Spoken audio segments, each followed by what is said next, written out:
Hello, नमस्कार साथियों, प्रिय विद्यार्थियों, नमस्कार। जय हिंद, जय भारत। आप सभी का स्वागत है आपके प्यारे से प्लेटफॉर्म सीजी क्लास भारत पर। प्रिय विद्यार्थियों, आज हम हिस्ट्री की क्लास शुरू कर रहे हैं। हमारी जो एकेडमी है, टारगेट 40 एकेडमी भुना, यहाँ पर ऑफलाइन ये हिस्ट्री आज से हमने शुरू की, तो ऑनलाइन भी पहली क्लास हिस्ट्री की रहने वाली है। प्रिय विद्यार्थियों, इतिहास को हम पढ़ेंगे, इतिहास को बहुत अच्छे से करने की हम कोशिश करेंगे। प्रिय विद्यार्थियों, पहली क्लास है इतिहास की। सबसे पहले इंट्रोडक्शन देखेंगे इतिहास का। तो सबसे पहले बात आप हिस्ट्री की करेंगे। ये क्लास नंबर 1 है प्रिय विद्यार्थियों, क्लास नंबर 1 आपकी आज है। इसमें सिर्फ इंट्रोडक्शन देखने वाले हम। क्लास नंबर 1 इतिहास का इंट्रोडक्शन देखेंगे। ध्यान से देखिएगा, हिस्ट्री शब्द जो है वो हिस्टोरिया से आया है। हिस्टोरिया है, हिस्टोरिया शब्द से हिस्ट्री आया है। ये एक ग्रीक या यूनानी भाषा का शब्द है। ये एक यूनानी या ग्रीक भाषा का शब्द है। ग्रीक शब्द या यूनानी भाषा का शब्द हिस्टोरिया से हिस्ट्री आया है। अगर बात करते हैं फादर ऑफ हिस्ट्री, अगर बात करते हैं प्रिय विद्यार्थियों father of history, father of history की बात करते हैं तो हेरोडोटस को माना जाता है। किसको माना जाता है? हेरोडोटस, हेरोडोटस को माना जाता है। इन्होंने एक बुक लिखी थी, इन्होंने एक पुस्तक लिखी, बुक जिसका नाम क्या था? हिस्टोरिका। इन्होंने एक बुक लिखी जिसका नाम क्या था? हिस्टोरिका। अब हिस्टोरिका में इन्होंने क्या लिखा और इनको इतिहास का पिता क्यों कहा जाता है, इसके पीछे बहुत ही रोचक तथ्य जुड़ा हुआ है। क्यों कहा जाता है? सर्वप्रथम सर्वप्रथम सर्वप्रथम इतिहास को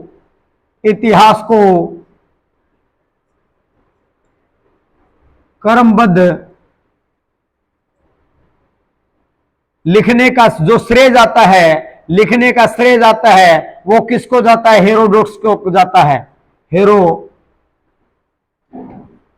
को जाता है, हेरोडोटस को जाता है, सर्वप्रथम इतिहास को क्रमबद्ध लिखने का श्रेय हेरोडोटस को जाता है। ये भी आपको पता होना चाहिए। दूसरी बात, इसको ये इतिहास का पिता की संज्ञा किसने दी, ये भी आपको पता होना चाहिए। इतिहास का पिता सर्वप्रथम किसने कहा था? तो सिसरो ने इसको ये उपाधि प्रदान की थी। सिसरो ने इसको इतिहास का पिता कहा था। दोबारा से देखिएगा, हम पढ़ रहे हैं हिस्ट्री यानी कि इतिहास। कुछ बच्चे जिनको हिस्ट्री समझ में नहीं आती, इतिहास को बकवास मानते हैं। ठीक है, इतिहास बकवास नहीं होता है, इतिहास तारीखों का ऐसा खेल है प्रिय विद्यार्थियों। आप देखेंगे आपको बहुत मजा आने वाला है। जैसे जैसे कक्षाएं आपकी निरंतर होंगी वैसे वैसे आपको बहुत आनंद महसूस होगा। ठीक है, देखो ध्यान से, हिस्ट्री जो इतिहास है वो एक यूनानी शब्द है, हिस्टोरिया से बना है, ग्रीक शब्द है। हे फादर ऑफ हिस्ट्री हेरोडोटस है, बुक इन्होंने लिखी हिस्टोरिका। सर्वप्रथम इतिहास को क्रमबद्ध लिखने का श्रेय जो जाता है हेरोडोटस को जाता है, और सिसरो ने इसको उपाधि दी थी। स्क्रीनशॉट लेते रहेंगे, स्क्रीनशॉट ले लीजिए, फिर हम आगे बढ़ेंगे। स्क्रीनशॉट मार कर ये ले उसे। हमारी जो रामफल टीम है निरंतर आप तक वीडियो पहुंचाने का कार्य, लाइव सेशन चला हुआ है, बिल्कुल बहुत बहुत धन्यवाद देते हैं। आप एकेडमी में एडमिशन ले सकते हैं। भूना के अंदर ऑफलाइन हमारी क्लास रहती है 5-6 घंटे डेली क्लास। उसके बाद इतना ही अगर आप तैयारी करोगे, टारगेट 40 एकेडमी भूना में आप एडमिशन ले सकते हैं ऑफलाइन। बिल्कुल प्लेटफॉर्म बहुत ही अच्छा उपलब्ध करा रहे हैं। अभी एस्टेट का नया बैच शुरू करने वाले हैं, आप आ सकते हो, हमारे साथ ज्वाइन कर सकते हो। आगे देखिएगा प्रिय विद्यार्थी, आपने नोट कर लिया हो तो आगे देखिएगा ध्यान से। मैं आगे बढ़ूंगा, स्क्रीनशॉट ले लीजिए। आगे देखिएगा, आज बारिश बहुत हुई है तो ऐसे में मेरे को वो कुमार विश्वास जी की वो 2 लाइनें याद आ रही हैं कि जख्म इतने दिए कि सिले ही नहीं, कि जख्म इतने दिए ही कि सिले ही नहीं, दीप ऐसे बुझे कि जले ही नहीं। अरे जिंदगी में ए दोस्त मायूस होने का क्या फायदा, सोच लेंगे हम तुम मिले ही नहीं, सोच लेंगे हम तुम मिले ही नहीं। आगे बढ़ते हैं प्रिय विद्यार्थियों। तो आपको किसी ने जख्म दिए हैं तो उन जख्मों को भरोगे आप कामयाबी से, आप कामयाब होकर दिखा दीजिएगा। जख्मों पर मलहम का कार्य कर देगी आपकी कामयाबी, देखिएगा। आगे बढ़ते हैं। उसके बाद में इतिहास जो शब्द है वो 3 शब्दों से मिलकर के बना है। इतिहास जो शब्द है वो 3 शब्दों से मिलकर बना है। इसका मतलब इति प्लस में है और यहां पर आस, इति है और आस। इति का मतलब होता है ऐसा ही, ऐसा ही है का मतलब निश्चित रूप से, और आस का मतलब था, ऐसा ही निश्चित रूप से था। अब कोई बच्चा ये कह देता है जी भूतकाल को इतिहास कहते हैं, नहीं नहीं। अतीत को इतिहास कहते हैं, नहीं नहीं नहीं। इतिहास अतीत को नहीं कहते हैं, ऐसा निश्चित रूप से था। यानी कि अतीत में घटित हुए घटनाएं जिनके साक्ष्य हमारे पास उपलब्ध है उसको इतिहास कहते हैं। अतीत में घटित उन घटनाओं को इतिहास कहते हैं। हाँ सर, सही चल रहा है। हाँ, क्लास बिल्कुल प्रॉपर चल रही, कोई दिक्कत किसी प्रकार की परेशानी नहीं होने वाली है। ऐसा ही निश्चित रूप से था। इतिहास इति धन में है, धन में आस, इतिहास इस प्रकार बना है। तो ध्यान से देखिएगा, अतीत में घटित हुए घटनाएं, ये लिख लिया आपने, एक बार स्क्रीनशॉट ले लीजिएगा जल्दी जल्दी से। इतिहास शब्द का शाब्दिक अर्थ क्या है? इति धन में है, धन में आस है। ये ऐसा ही निश्चित रूप से हुआ, ये इसकी फुल फॉर्म आपके जो बनेगी। आगे देखो, आगे देखिएगा प्रिय विद्यार्थियों,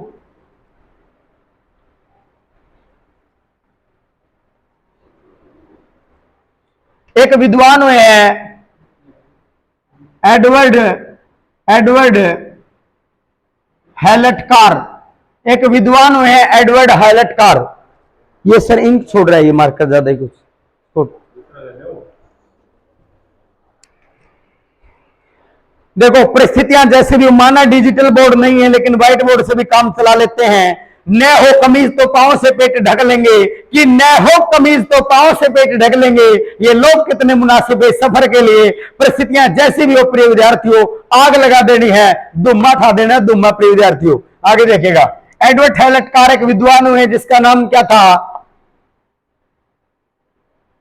एडवर्ड हैलटकार। आपसे एक बार क्वेश्चन आया, एसएससी में एक बार क्वेश्चन आया कि ये परिभाषा किस विद्वान की है, किस इतिहासकार की है? तो क्या कहा? इतिहास भूतकाल व वर्तमान काल के बीच संवाद है। ये किसने कहा? डायलॉग। संवाद का मतलब डायलॉग। इतिहास जो है वो भूतकाल व अतीत व वर्तमान काल के बीच संवाद है। ये किसने कहा था? ये एडवर्ड हैलटकार ने कहा था। क्या कहा था प्रिय विद्यार्थियों, समझ में आया बात? बहुत बढ़िया, बहुत बढ़िया, बहुत बढ़िया। एक परिभाषा और देखो, अतीत में घटित वे घटनाएं जिनके साक्ष्य हमारे पास उपलब्ध हैं, जिनके साक्ष्य हमारे पास उपलब्ध हैं, उसे इतिहास कहते हैं। एक परिभाषा और लिख लो प्रिय विद्यार्थियों। परिभाषा इतनी लिखवा देंगे तो हम भीतर में ठंड बिठाने का कार्य करेंगे प्रिय विद्यार्थियों। अगली परिभाषा और देखो,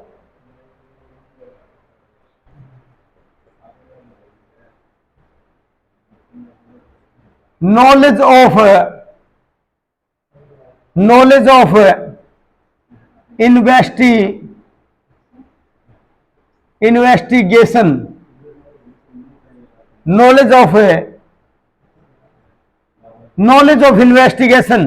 नॉलेज ऑफ इन्वेस्टिगेशन को भी इतिहास कहते हैं। अन्वेषणों की खोज भी इतिहास कहलाती है विद्यार्थियों। ज्ञान यानी कि रिसर्च से प्राप्त किया गया ज्ञान भी इतिहास कहलाता है।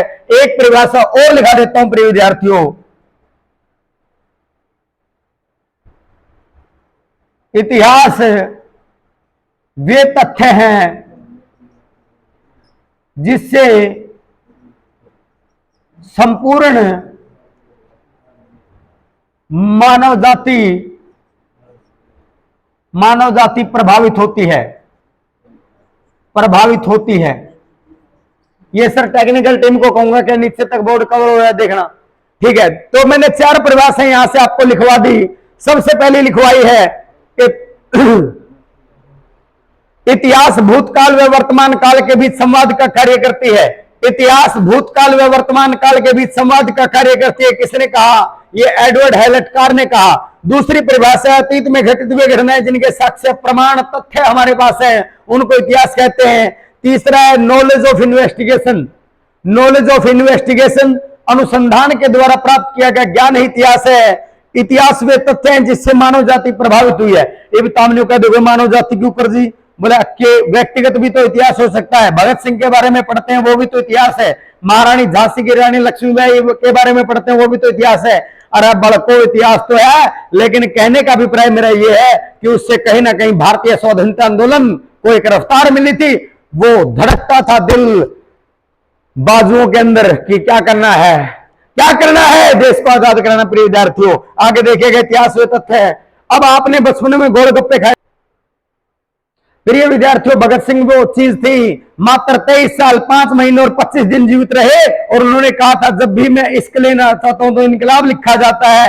ऐसे महान सपूत को कोटि कोटि प्रणाम करते हैं, सैल्यूट करते हैं। प्रिय विद्यार्थियों, अब बात आती है इतिहास। अब आपका देखो जी, इतिहास तो अतीत ना क्या करा नारा बेटा ना, इतिहास अतीत को नहीं कहते। क्यों? क्योंकि आपने बचपन में गोलगप्पे खाए थे, कभी पेपर में आया है?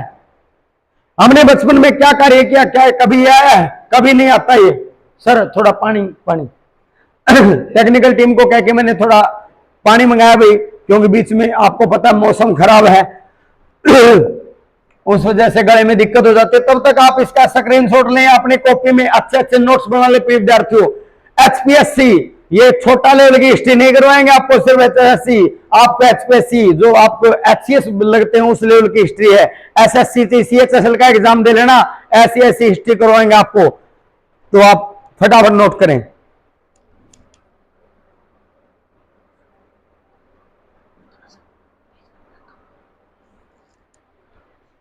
देखो ध्यान से, इतिहास भूतकाल व वर्तमान के बीच संवाद का कार्य करता है, पहली बात। दूसरी बात है अतीत में घटित हुए घटनाएं जिनके साक्ष्य हमारे पास उपलब्ध हैं उसको इतिहास कहते हैं।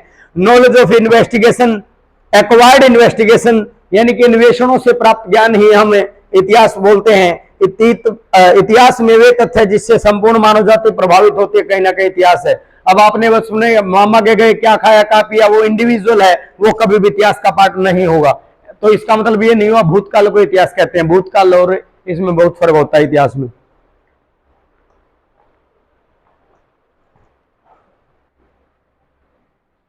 तो जो आपके हेरोडोट्स थे प्रिय विद्यार्थियों, हेरोडोट्स थे, इसको इतिहास का पिता इसलिए कहा, एक तो इसने क्रमबद्ध इतिहास को लिखा।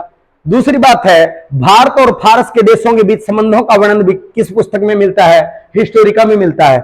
नंबर 2 बात यह हो गई, इसने सबसे पहले पेलोपोनेशियन, सही नाम ध्यान नहीं आ रहा क्या था सर,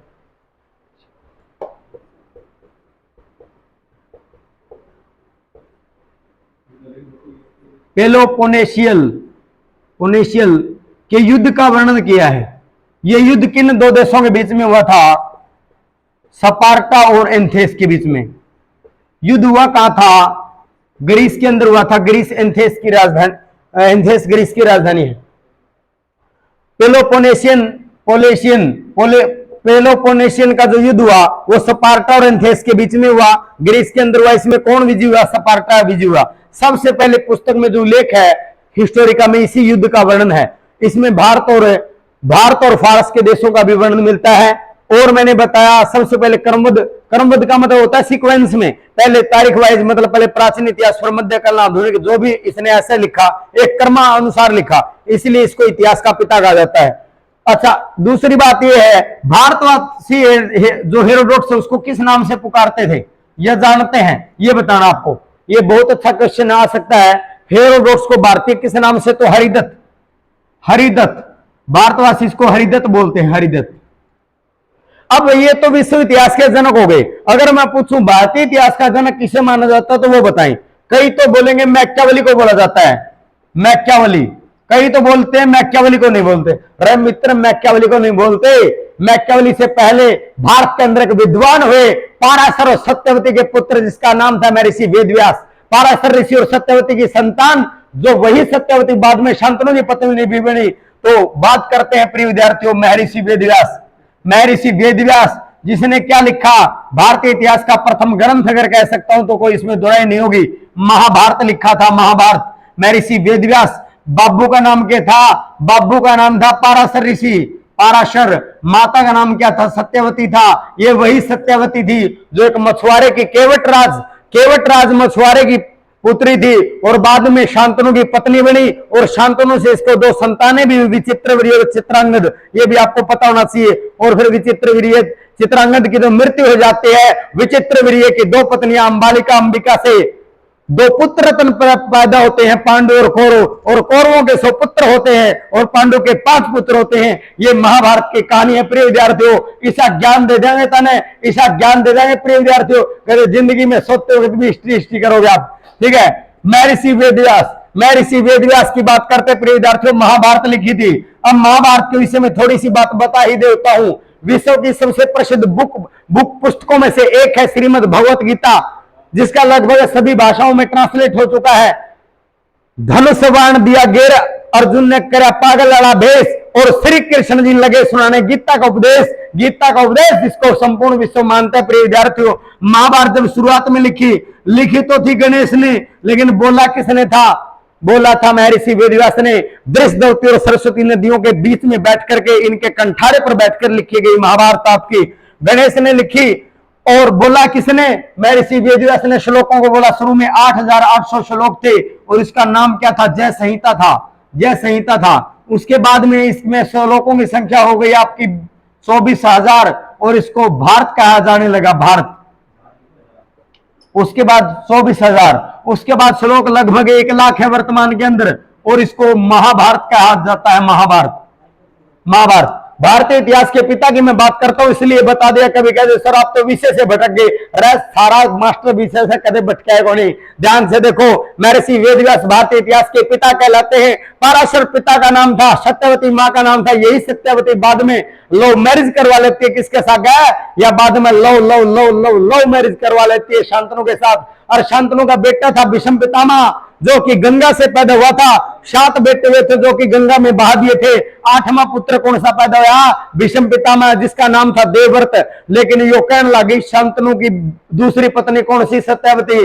बोली मेरे बाद में मैं ब्याह तो तेरा सा जद करूं जब मेरा पुत्र गद्दी पर बैठे। अब ये बोला ठीक है तेरा पुत्र गद्दी पे बैठ जाएगा। भीष्म पितामह देवव्रत बोला गद्दी पे तो बैठ जाएगा, अगर कल को भीष्म जो देवव्रत है उसके पुत्र पैदा हो गए, अगर वो गद्दी को लेकर झगड़ा करने लगे तो भीष्म पितामह ने इसका नाम भीष्म इसीलिए पड़ा, उसने प्रतिज्ञा की कि मैं आजीवन ब्रह्मचारी रहूंगा, आजीवन ब्रह्मचारी रहूंगा। प्रिय विद्यार्थियों, यो था भीष्म पितामह। प्रतिज्ञा करो तो भीष्म पितामह जैसी करो, इतनी कठोर प्रतिज्ञा। क्या बात है, आपको प्रतिज्ञा करनी है, पेपर की खोपड़ी में छेद करना है। प्रिय विद्यार्थियों, आपके साथ हम डटे रहेंगे। मनीष सर आपको पॉलिटी, जियो और हरियाणा जीके करवाने का कार्य करेंगे। मनोज सर आपको, जो विशाल सर आपको वो मैथ और रीजनिंग और इंग्लिश करवाने का काम करूंगा। और बाकी हिंदी हिस्ट्री स्ट्रेटेजी के तरह बाई छोड़ देगा नहीं। आगे देखो ध्यान पूर्वक।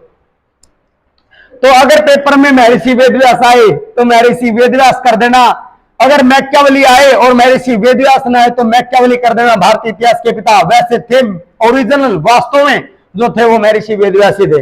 अब इतिहास को जानने के स्रोत, भारतीय इतिहास को जानने के स्रोत, हमें सिर्फ इंडियन हिस्ट्री पढ़ेंगे एक बार। भारतीय इतिहास जानने के स्रोत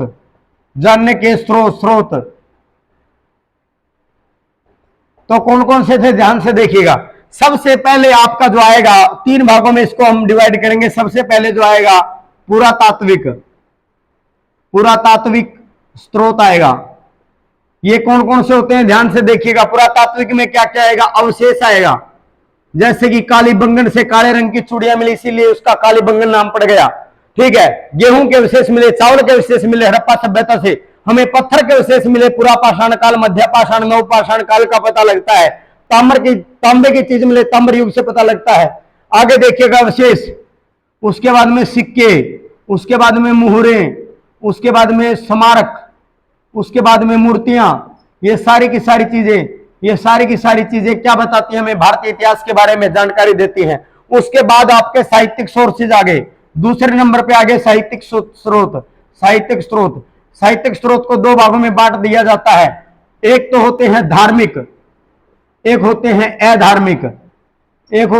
अधार्मिक। जो धार्मिक स्रोत है उसके अंदर आपका सबसे पहले अगर मैं बात करूं तो रामायण है, महाभारत है, गुरु ग्रंथ साहिब है, कुरान शरीफ है, जैन अवस्था है। ये सारे के सारे जो धार्मिक ग्रंथ है किसी भी धर्म के हो, ठीक है, कुरान शरीफ है सारे के सारे। उसके बाद अधार्मिक की बात करता हूं, मेघदूतम है, अभिज्ञान शाकुंतलम है, शाकुंतलम है, उसके बाद में कादम्बरी है, हर्षरित है, कादम्बरी है, हर्षरित है। ये सारे के सारे किसमें शामिल होंगे? अधार्मिक में। बहुत से पुस्तक हैं, महाभाष्य है महर्षि पाणिनि का, महर्षि पतंजलि का महाभाष्य, महर्षि पाणिनि की अष्टाध्यायी, सारे के सारे। उसके बाद तीसरे नंबर पे जो आएगा आपका, वो आएगा विदेशी यात्रियों के वृत्तांत, विदेशी यात्रियों के वृत्तांत आएगा। इसके अंदर प्रमुख लिखो विदेशी यात्रियों के वृत्तांत में। सबसे पहले हम बात करेंगे अल बरूनी की। अल बरूनी जो कि मोहम्मद गजनवी के साथ भारत आया, इसने एक पुस्तक लिखी किताब उल हिंद, किताब उल हिंद, इसको तहकीक हिंद भी कहते हैं। उसके बाद हवेनसांग भारत आया, हवेनसांग, हवेनसांग ने बुक लिखी सीयू की पुस्तक लिखी। उसके बाद में एक भारत और आता है इब्न बतूता। वैसे तो बहुत से अहम प्रमुख की बात करेंगे। इब्न बतूता ने रिहला नामक बुक लिखी, रिहला नामक बुक लिखी।